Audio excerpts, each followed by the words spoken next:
There are very few people in this country who cannot be corrupted. Otherwise, a lot of people appear progressive until an opportunity to sit at the table and feast presents itself.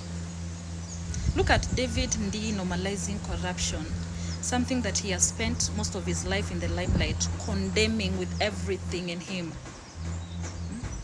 You look at somebody who is saying that development can coexist with corruption. Now unashanga, this is the person, this is the chairperson of the Presidential Council of Economic Advisors. Yani ni mshauri mkuu wa rais wa mambo ya kiuchumi. Yeye ndiye anapatia rais mawaidha about the economy.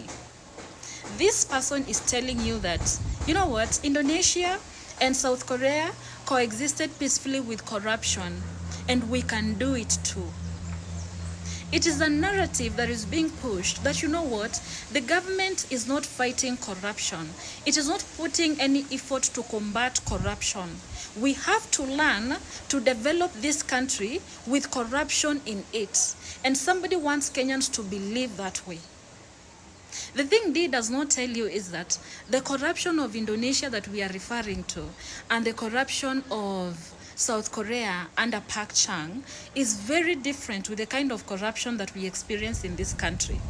Yeah? You take an example of South Korea under Park Chung. Park Chung took major companies in South Korea and gave them favors like protecting them from external competition and cheaper loans. In return, these companies, of course, gave a few bribes to government officials and friends of Chung, but they created employment opportunities. They produced products and sold and grew the economy. In Indonesia, Suharto looted a lot in that country, but he also developed that country. He built massive infrastructure. Okay? And then you ask yourself, when you look at Kenya, people are looting.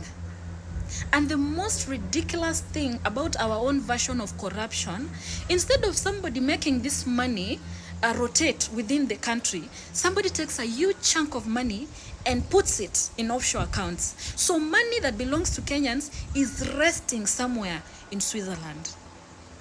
Instead of investing this money within the country, umeiba sawa. Build factories, give people jobs. Build roads. Let us see schools. Let us see SHA working. Our kind of corruption is deadly. It does not stimulate the economy. Somebody is given a tender to supply pens. A typical pen should not cost more than 50 shillings, but this pen will end up costing 1,000 times or 100 times its price. Corruption in this country involves swindling, conning, and scamming Kenyans, giving them fake fertilizers. That is not the kind of corruption that stimulates the economies we keep referring to.